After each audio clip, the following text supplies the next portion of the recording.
Hello, my name is Lloyd. I'm new to all this, so bear with me. I don't take selfies, much less post videos. Uh, anyways, the Lord has always had it in my heart to help people as much as I could, wherever I could. He ended up giving me a business. I started a business 8 years ago. It's a handyman business. I've been in the construction field for the better part of my life. Um, and he's blessed me in that area, and I'm good with my hands. I love helping people, and I hate seeing people get taken advantage of. So I started this business to not only help myself but to help others. So I give my services at a fraction of the cost. Anybody who knows me can tell you that. And I give the absolute best quality that I possibly can. And I'm not gonna go there. Anyways, I'll let other people say what the quality is. But that's just not enough for me. I would like to help on a grander scale. And when I look at what's going on in the world today, yeah, we've had problems that are still existing today, but everything is getting worse, progressively worse. And it seems like not many want to stand up anymore. It hurts to see, uh, especially knowing that this is God's creation. We're all God's creation, and it could be different. Anyways, I don't want to sit here and be that guy that says, why doesn't anybody do anything about these things when I know that I could? So he placed in my heart helping people. About 2, 3 years ago, he also, for some reason, it in my heart again, just had a desire to learn about agriculture. So for the better part of 3 years, I've been studying agriculture, permaculture, and so on. Um, from this, I've designed a business plan, a very aggressive and ambitious business plan. I I want to do a regenerative agriculture plan, um, and I want to mass produce it. I want it to be in every state. Now, it's not like a normal farm.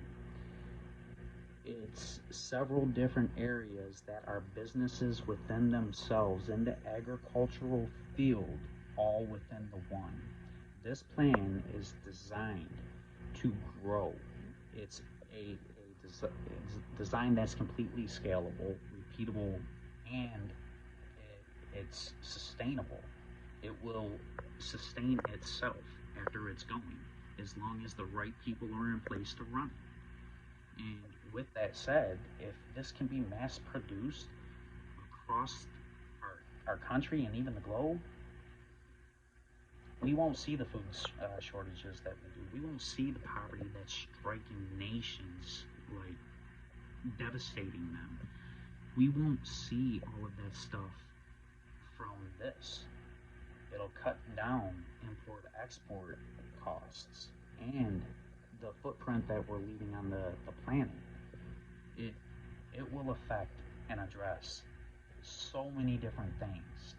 And I don't really want to be salty or anything towards anybody else, but give actual tangible results. And I'm hoping to have one of these models done within 10 years tops. Um, I've been, like I said, I've been running a business for 8 years. I've taken all my attention from that business and I put it into this business. I've given away the jobs that I have to other people, um, and I have one more job that I am closing out, and it's pretty much been this business design and looking for the funding, and now I'm trying to bring awareness to it. Funding is a little slow go, um, as in not at all. But Nonetheless, it's still a viable plan. I know if I can get the initial startup cost, it will start producing for itself to where it will grow itself. That's that's it.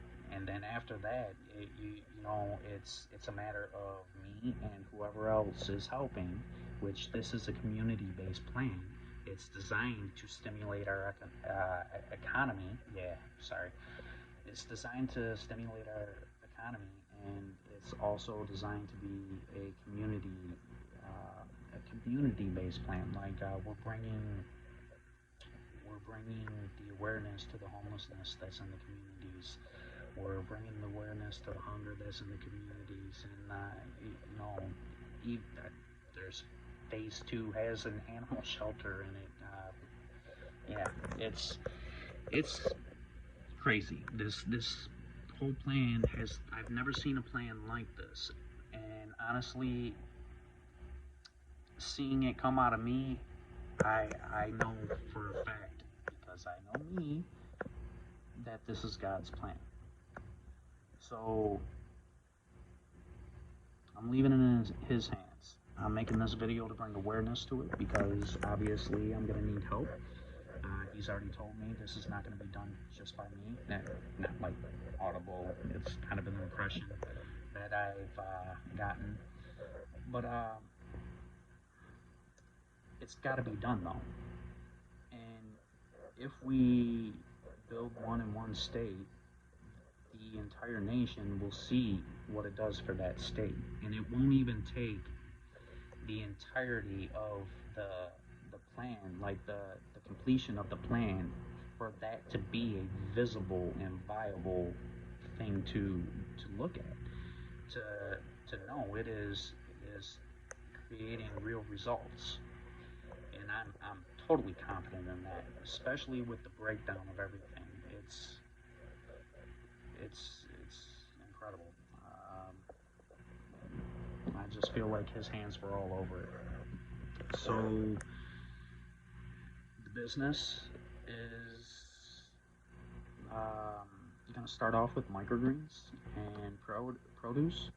We're going to end up doing an urban style farm where I am right now until we can afford to buy the land. And the land that we're looking to get, it has to be anywhere from 40 to 60 acres. This is so we can do everything on it, and I would like adjacent lots next to it so we can grow into the second phase. That's just for the first. But it's outstanding. I mean, I wish I can give more information than that. I mean, I will be as I go with this. Like I'll be giving you guys updates and everything on it. I'm creating a page for it. It's Unity Across the Globe. I am going to be putting the LLC to it here soon, and so on and so forth. I'll give you a quick rundown of it. So the startup is going to be the microgreens and the produce. The microgreens is going to be 100% financial backer.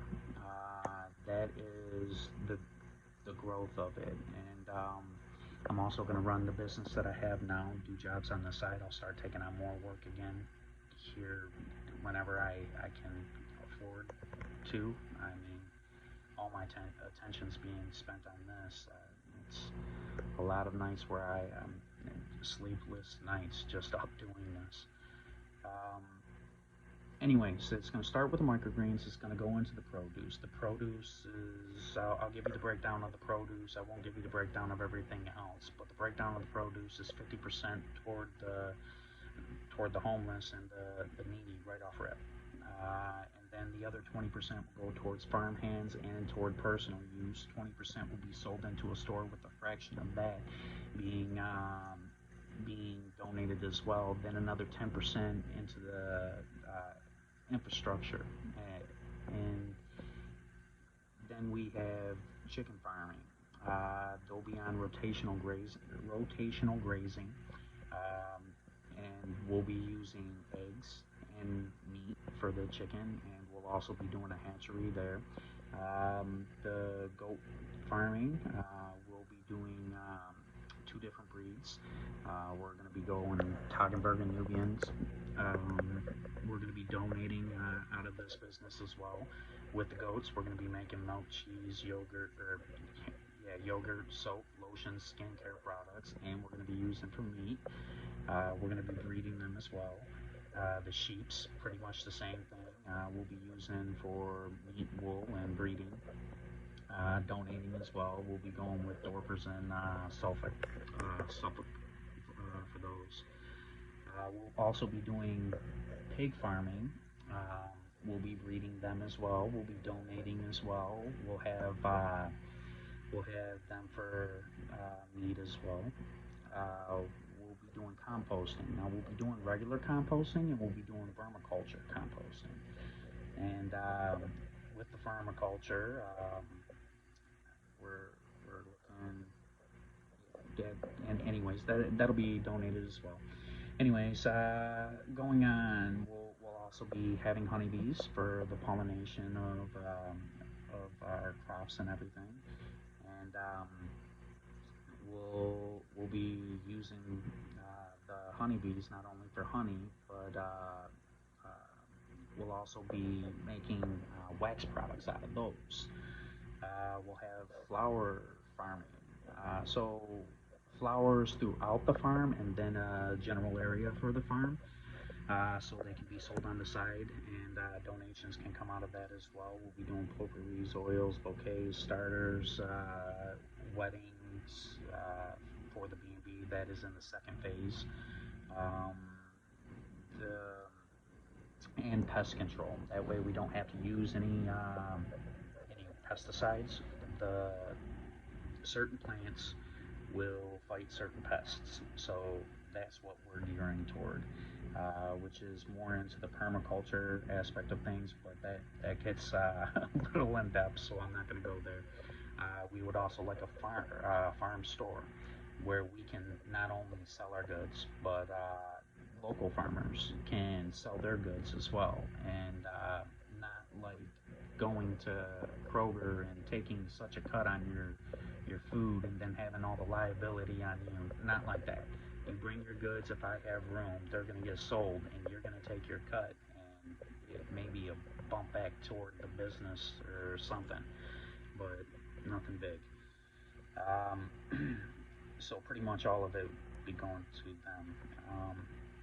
This is designed to help people, but the third phase, it goes into a B&B with a venue, a barn-style venue for more publicity and everything. Do weddings at the back of the property. People can see what we're doing on the property, bring more awareness to it, and stimulate the economic growth. And people that come in for this, we're looking to outsource the catering toward local vendors and so on and so forth. Even though we're a big farm and we could probably cater, but yeah, if they don't have a caterer of their own, we're looking to do local with that.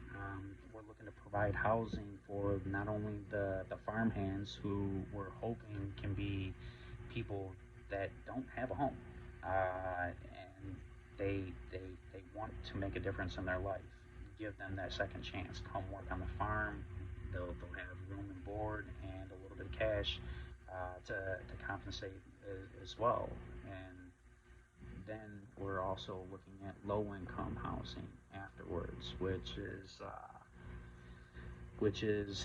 we're looking to keep around like 700, not Section 8 or anything like that. We're looking to keep it around 700 at a reasonable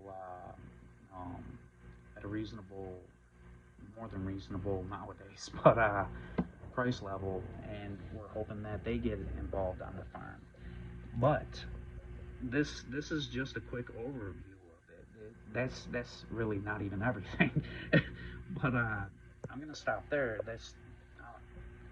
I say that to show you guys this is a very aggressive and ambitious plan. If I get a working model in one state, that state's going to benefit from it. And if I could put them in every state, the entire country is going to benefit from it. if I can get this globally, the globe, the entire world will benefit from this. And it's a regenerative agriculture, so it repairs soil, it cuts down the use of fertilizers, even though we're going to have composts there, and we'll be doing that. It's still going to be cutting down fertilizers and outsourcing and so on and so forth. We'll also be selling our compost. Yeah, there's just so much to this business plan, so that's why I need a community involved with it. And I'm not made of money, and the farm will make money, but most of that money's most of the production of this farm is supposed to be donated. So that money that it's making isn't really for us. So I'm hoping that the involvement of the community comes around to them accepting the terms in which we can provide for them while they provide for us, type thing. One hand washes the other. I guess that's essentially what I'm trying to get at. But yeah, this model I would like to walk away from after once I have it done. I'd like to walk away from, move on to the next, and then once I get that done, walk away from that, and then move on to the next. And I'm hoping to get people involved, but I'm looking to keep the government's hand out of it. If I can get grants, that's one thing. I don't want the government owning anything. I don't want an individual owning anything. I want this to be for the community, and I'm still trying to figure out the legalities of that, how to get that the case, like once I walk away, how to keep that there and like that. But that's why I'm coming on. I've been looking for help with this, and I just feel like it's time to put it out there because I'm one person. This could change our world. Anyways, let's see where God takes it, right? All right, so I appreciate everybody listening. I'm sorry the video was so long. I was giving you a rundown. I will be giving you updates as we go, and nothing but love. Nothing but love for everybody out there. I'm hoping the best for everybody. God bless, and talk soon.